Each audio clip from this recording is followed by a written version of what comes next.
Welcome to Hidden Chapters. Every story here starts with a choice. What happens next is the consequence.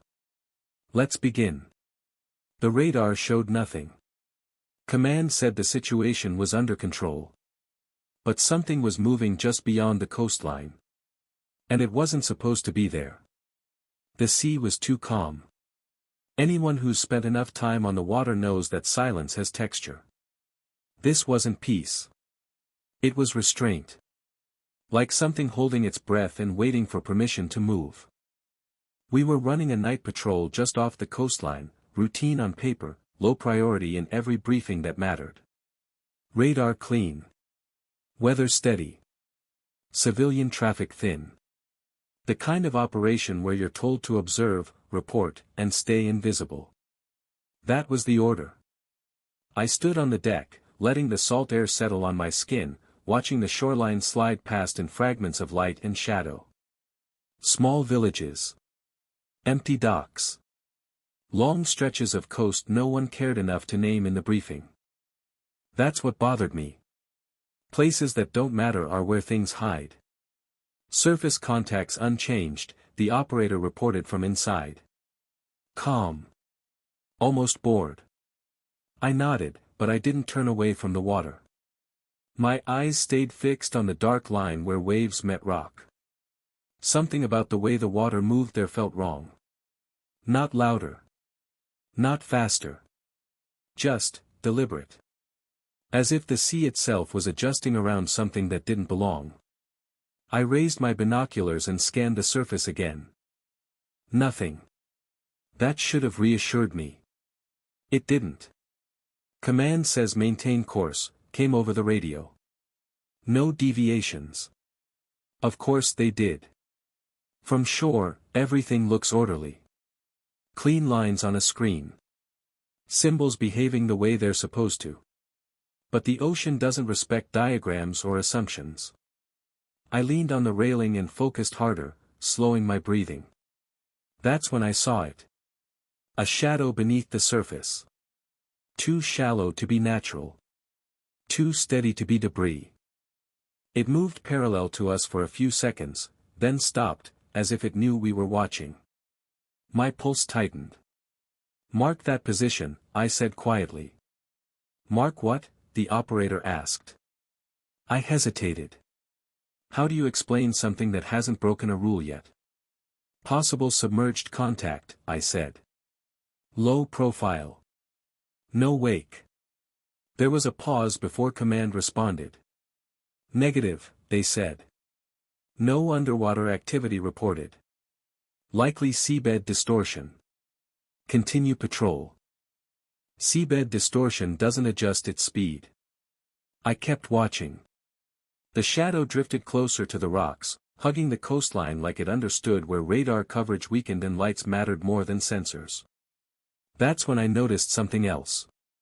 The shoreline lights ahead went dark, one by one. Not all at once. Not like a power failure. Controlled. Intentional. Command, I said, keeping my voice level, request permission to adjust course for closer inspection. The reply was immediate. Denied. Maintain distance. Do not escalate. I lowered the binoculars slowly and stared at the darkened coast. The shadow beneath the water was gone now. Either it had sunk deeper. Or it had already reached land. I made a decision I knew would be questioned later. Reduce speed, I said. Quietly. Behind me, the deck crew shifted without a word. No one argued. No one asked why. They were watching the water too. Because out here, when the sea goes silent and the shore goes dark at the same time, it's never a coincidence. And whatever was unfolding along that coastline. We were already closer to it than command realized. The engines eased back until the vibration beneath my boots softened to a low, patient hum. We weren't stopping. We were listening. On the bridge, the mood shifted. Boredom drained away and left focus behind. Screens were checked again, hands hovering where they didn't need to yet. No one spoke unless it mattered. Any change? I asked. Radar still clean, the operator replied. No surface contacts. No returns underwater. That was the problem. The ocean doesn't go quiet for free. I keyed the radio to internal only. Eyes on the water. Anything that doesn't fit, call it out. No assumptions. A soft acknowledgement moved through the ship. We drifted closer to the dark stretch of coast, just enough for the details to sharpen. The rocks rose higher here, jagged and uneven, breaking the swell into irregular patterns. Perfect cover. Perfect confusion. Then the signal came. Not on radar. Not on sonar. A brief flash of light from shore, low, angled, dawned almost as soon as it appeared. Not a beacon. Not a flare. A signal. Did anyone else see that? I asked. I saw it, someone said behind me. Very short. Too short for distress. Too deliberate for accident. I raised the binoculars again, scanning the rocks, the narrow strips of beach between them. Nothing moved. No figures. No vehicles. Just darkness doing what darkness does best. My radio crackled, this time from command. Be advised, they said, Coast Guard reports no activity in your sector. Maintain patrol parameters. Coast Guard reports lag reality. Always have. Understood, I replied, and left it at that. I turned to the navigation display and overlaid an old chart, one that didn't show up in the official briefing. Decommissioned facilities. Abandoned access points. Things that used to matter. One location sat right where the lights had gone out. I felt the pieces start to line up. Helm, I said quietly, adjust 5 degrees to port. Keep it smooth. There was a pause. Then, the ship responded like it trusted me. As we closed the distance, the water near the rocks changed again. A subtle ripple, moving against the natural flow. Not fast. Controlled. Purposeful. There, someone whispered. I saw it too. A dark shape surfaced briefly, no higher than it needed to be, then disappeared again. Not a vessel. Not an animal. Something smaller. Smarter. Command, I said, choosing my words carefully, I'm observing coordinated activity near the coastline. Request permission to investigate. The response was slower this time. Negative, they said. You are reading too much into environmental noise. Do not approach the shore. Environmental noise doesn't answer signals. I lowered the radio and looked out at the water again. Whatever was happening, it wasn't waiting for permission. And if we turned away now, we wouldn't just be missing a contact. We'd be leaving someone else to deal with the consequences. I took a breath and made another call, this one internal. Prepare the small boat, I said. Quiet launch. A few heads turned. No one objected. Because by now, everyone on deck understood the same thing I did. This wasn't a patrol anymore. It was a choice. And once you see the signal, pretending you didn't notice is its own kind of decision. The small boat slid into the water without a sound. No splash. No echo. Just the quiet transfer of weight as we committed to what came next. The ship faded behind us, lights dimmed, presence reduced to a shadow that wouldn't draw attention. The coastline loomed larger now. Jagged rock faces rising straight out of the water, broken only by narrow cuts where waves had carved shallow inlets. If someone wanted to come ashore unnoticed, this was where they'd do it. I kept my eyes on the rocks. Slow, I said.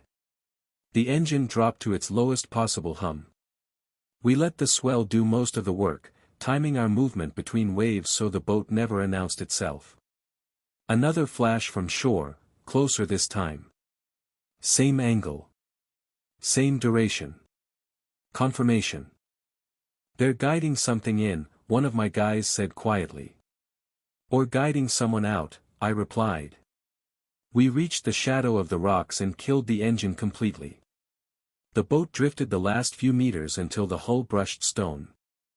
I stepped out first, boots finding uneven ground, knees bent to absorb the shift. The land felt wrong. Not dangerous. Prepared. The rocks here were worn smooth in places where they shouldn't have been. Foot traffic. Recent. Careful. I motioned for the others to follow. We moved inland, keeping low, letting the darkness do its job. The air smelled different away from the water, oil, metal, something synthetic that didn't belong this close to the sea. Then we heard it. A voice. Low. Controlled. Speaking into a device, not to someone nearby. Window is open. You're clear to proceed. Not fishermen. Not smugglers. This was coordination. I raised my hand and we froze. The voice moved closer, footsteps crunching softly over gravel. A figure emerged from behind a rock outcrop, carrying something long and narrow wrapped in dark material. Not cargo. A person. My jaw tightened. The figure stopped, turned slightly, and raised a small light, aimed not at the ground, but back toward the water. Another signal. That's when I understood the scale of it. This wasn't one contact. It was a handoff. I keyed my radio to whisper mode. Contact on shore. Human transport. Multiple parties. No response from command. Either they hadn't heard, or they didn't want to. I watched as a second figure appeared, then a third. The group moved with quiet efficiency, adjusting their pace to match the waves, their timing too precise to be improvised. One of them paused and looked directly toward our position. For a moment, I thought we'd been made. Then he turned away.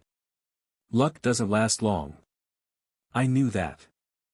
If we let this continue, whatever was being moved would be gone before sunrise, off the water, off the coast, off every screen that mattered. I made the decision without saying it out loud. We weren't observing anymore. We were intervening. I signaled forward. And as we closed the distance, the sound of the sea behind us faded completely, replaced by something far more dangerous. Human intent. And once you step onto land with that between you and the water, there's no clean way back. Only whatever comes next. We moved in silence, closing the distance one careful step at a time. The group ahead didn't rush. That was the mistake. People who believe they own the moment stop watching the edges. They focus forward, on schedules and handoffs, not on what might be listening from the dark. I raised my hand and split us wide. 2 angles. No crossing lines. No sudden moves. The man carrying the wrapped figure shifted his grip, adjusting the weight. Whoever it was didn't resist. Either unconscious, or trained not to. That narrowed the possibilities. I stepped forward just enough for my voice to carry. Set it down. The words didn't echo. The rocks swallowed them. Everyone froze. Slowly, the men turned. Faces partially visible now. No panic. No confusion. Just calculation. They weren't surprised we were there. One of them spoke calmly. This doesn't concern you. It does now, I replied. The man nearest the water lifted his hand slightly, not surrender, not threat. A signal. Before I could react, the wrapped figure moved. Not weak. Not passive. The bindings shifted, and a foot struck the ground hard enough to break balance. The carrier stumbled, swore, and dropped his hold. The figure tore free in one sharp motion. A man stood where I expected something else. Taller. Alert. Eyes locked on mine with immediate recognition. Not a victim. An operative. Stand down, he said quietly. Not to his people, to me. That was the unexpected turn. This wasn't extraction. It was insertion. The men around him repositioned instantly, forming a loose perimeter that mirrored ours. Professional. Disciplined. No raised voices. No wild movements. You shouldn't be here, the man said. And neither should I. I studied him carefully. No insignia. No markings. But the way he stood told me everything. Whose side are you on? I asked. He gave a thin smile.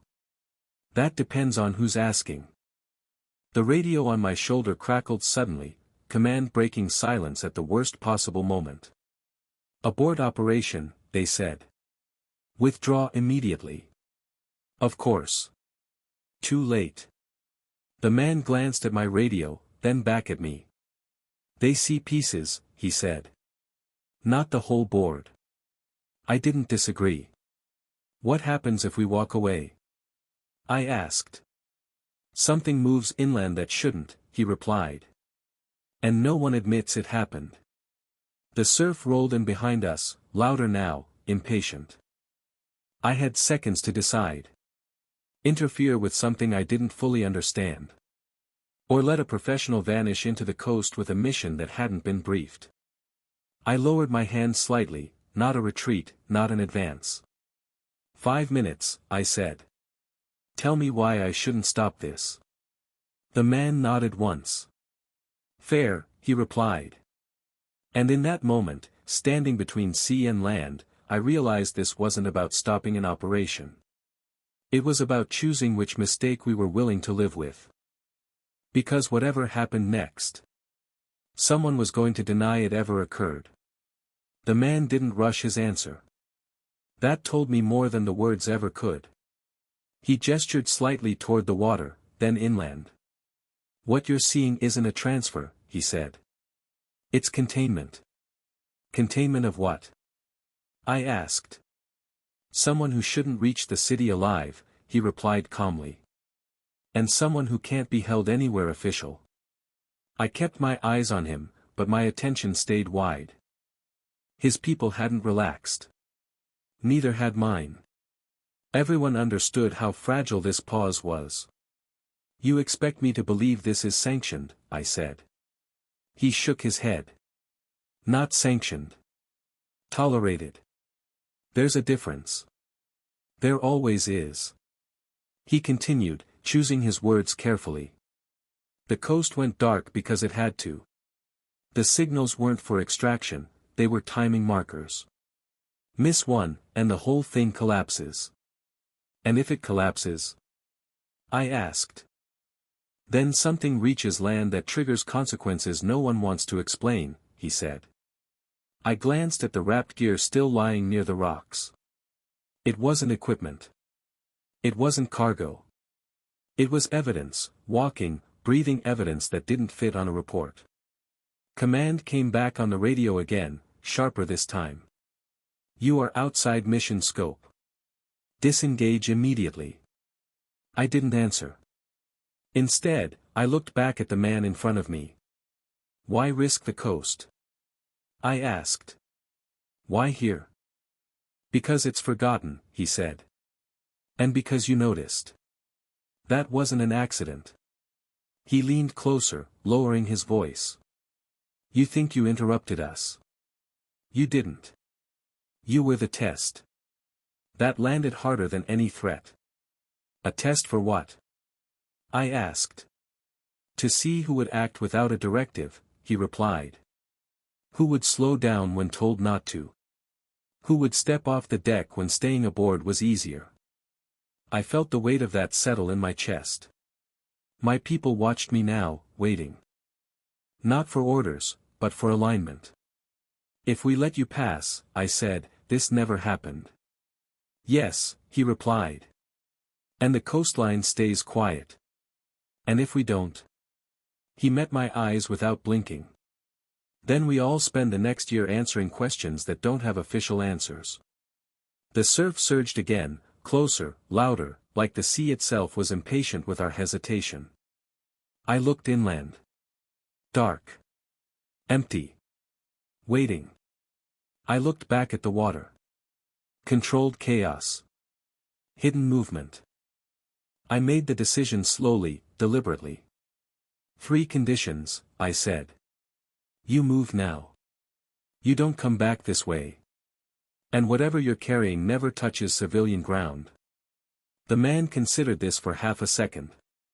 Then he nodded. Agreed. I raised my hand and signaled my team to hold. The men began moving again, lifting the wrapped figure, shifting toward a narrow path carved into the rocks. As they disappeared into the darkness, I felt something tighten inside me. Because letting them go wasn't compliance. It was ownership. And once you take responsibility for a decision like that, you don't get to pretend it belonged to someone else. We watched them disappear into the rocks until the coastline returned to what it had been pretending to be all night. Empty. The water settled first. The surf softened, rhythm returning as if nothing had interrupted it. That's the part that always stays with you, the way the environment moves on faster than people do. Confirm they're clear, I said quietly. One of my guys shifted position and scanned inland. No movement. Paths cold. I nodded, but I didn't relax. Operations like that don't end when the figures vanish. They end when consequences decide not to follow. Command came back over the radio again, voice measured now, almost neutral. Status. I chose every word carefully. Unidentified coastal activity, I said. Resolved without escalation. No further contacts. There was a pause long enough to mean someone was thinking. Maintain patrol parameters, they replied finally. Return to assigned sector. No questions. No acknowledgements. That was their way of accepting the outcome without owning it. We moved back toward the boat, retracing our steps over rock worn smooth by more history than the briefing ever mentioned. As we reached the waterline, I stopped once more and looked inland. Nothing moved. Whatever had passed through this place had done so cleanly, leaving behind no debris, no witnesses, no explanation that could survive daylight. The small boat pushed off silently, engine coming alive only once we were clear of the rocks. The ship loomed ahead, familiar and solid, a reminder of structure and rules and things that could be logged. As we climbed back aboard, no one spoke. There was nothing to say that wouldn't cheapen what had just happened. Back on deck, the shoreline lights flickered back on. One by one. Like a signal in reverse. I leaned on the railing again, watching the coast resume its quiet roll. Somewhere inland, something was moving that would never be mentioned in a report. Somewhere offshore, a decision had been made without permission and absorbed without protest. One of my guys stood beside me. You think we did the right thing? I didn't answer right away. Out here, right and wrong aren't opposites. They're distances. Measured in time. In impact. In what you're willing to carry when there's no one left to share it with. I think, I said finally, we chose the mistake we could live with. The ship adjusted course, engine steady, patrol resuming as if nothing had interrupted it. But I knew better.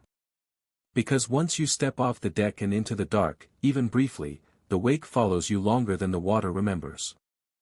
And someday, when another coastline goes quiet for no good reason, I'll recognize that silence again. Not as peace. As a warning. Morning light changed everything. From a distance, the coastline looked harmless again. Boats moved. Smoke rose from villages. The rocks that had hidden signals and shadows the night before returned to being just rocks. That's how it always works. Daylight doesn't erase events. It just makes them harder to explain. Back on the bridge, routine resumed with almost painful precision. Logs updated. Positions recorded. Times rounded. Language softened until it could sit comfortably in an official record. Coastal anomaly, the report read. Visual disturbance. No confirmed contact. I stared at the words longer than I should have. They weren't false. They just weren't complete. Command requested a follow-up call later that morning. Not urgent. Not accusatory. The kind of tone used when everyone understands the line has already been crossed and no one wants to step on it again. You deviated from protocol, the voice said calmly. But the sector is quiet. Yes, I replied. Intelligence confirms no inland escalation, they continued. No civilian reports. No secondary indicators. Silence followed. They were waiting for me to say something that would force their hand. I didn't. Finally, the voice spoke again. This will be noted as environmental misinterpretation. Stand by for reassignment. That was it. No reprimand. No praise. Just absorption. After the call ended, I looked out over the water again.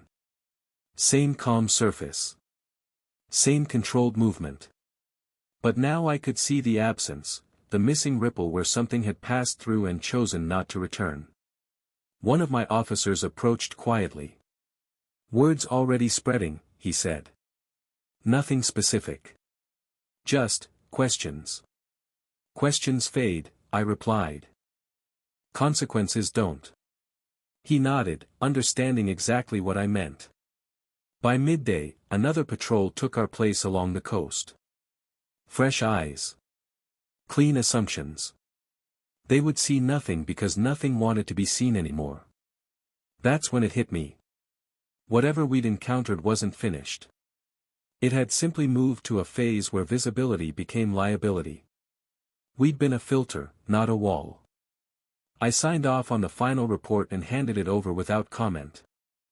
The system accepted it the way it always does, with relief. Relief that nothing needed explaining. As the ship pulled farther offshore, the coastline shrank into a thin, unremarkable line. Easy to forget. Easy to dismiss. But I knew that somewhere beyond those rocks, a path existed now that hadn't before. A route carved quietly through rules, timing, and restraint. And I knew something else too. If the sea ever went that silent again, I wouldn't need a signal to recognize it. Because some operations don't leave evidence. They leave memory. And memory has a way of resurfacing. When the water looks calm for no good reason. Distance has a strange effect on memory. As the coastline slipped farther behind us, the night began to feel less immediate, like something that belonged to a different version of myself. The ship cut steadily through the water, engines constant, routines intact. On the surface, everything suggested continuity. But continuity is just movement without reflection. I stood alone near the stern as evening settled again, watching the wake stretch out and dissolve. No trace. No evidence. The sea had already reclaimed what it always does. That's when I understood the real outcome of the night. Nothing had been stopped. Nothing had been solved. It had simply been redirected. We received updated tasking before sunset. New sector. New coastline. Different stretch of water that looked just as forgettable as the last. The message was clear without being stated. Move on. People think that distance brings clarity. Sometimes it does. Other times, it sharpens the questions you were hoping would blur. I replayed the moment on the rocks, the man's calm voice, the certainty in his movements, the way the operation folded back into darkness the second we allowed it. He hadn't needed permission. He'd only needed space. And we'd given it to him. One of my crew joined me quietly. You think command knew? He asked. They knew enough, I said. Enough for what? Enough to not ask. We watched the horizon for a while without speaking. The sky was clear. Stars sharp. The kind of night that convinces people nothing important is happening anywhere. That's when I noticed something subtle but familiar. The radio traffic around us had thinned. Not silence, just absence. As if a corridor had opened somewhere we weren't meant to follow. I felt the same tension I'd felt near the rocks. That same texture in the quiet. Somewhere else, another coastline was adjusting. I realized then that the unexpected turn hadn't been the man on the shore or the operation we'd interrupted. It was us. We hadn't stopped anything. We'd been measured. Measured for restraint. Measured for judgment. Measured for how we handle situations that refuse to fit inside protocol. And we'd passed. That thought didn't bring pride. It brought responsibility. Because once someone knows how you'll act in the dark, they don't need to test you again. They just factor you in. As night settled fully and the ship continued on its new heading, I accepted something I hadn't allowed myself to consider before. The sea hadn't gone quiet by accident. It had gone quiet. Because it was watching. The days that followed blurred into routine, but the quiet never felt empty. It had shape now. Wait. Every watch cycle, every report, every clean radar sweep carried an absence I couldn't stop noticing. The kind that doesn't register as a threat, just as something unfinished. We operated in the new sector without incident. No signals. No darkened coastlines. No shadows under the surface. To anyone reviewing the data later, this would look like a correction. A return to normal. But normal doesn't linger in your thoughts. One night, well past midnight, I found myself back on deck alone. The water reflected the stars cleanly, uninterrupted. I should have felt relief. Instead, I felt expectation. Because silence like this isn't passive. It's a response. I replayed the moment on the rocks again, the way the man had spoken, not urgently, not defensively. The way he'd framed the situation as containment, not conflict. He hadn't been improvising.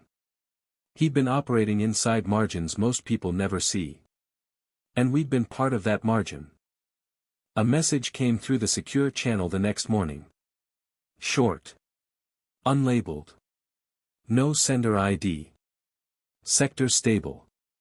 No follow-on activity expected. That was all.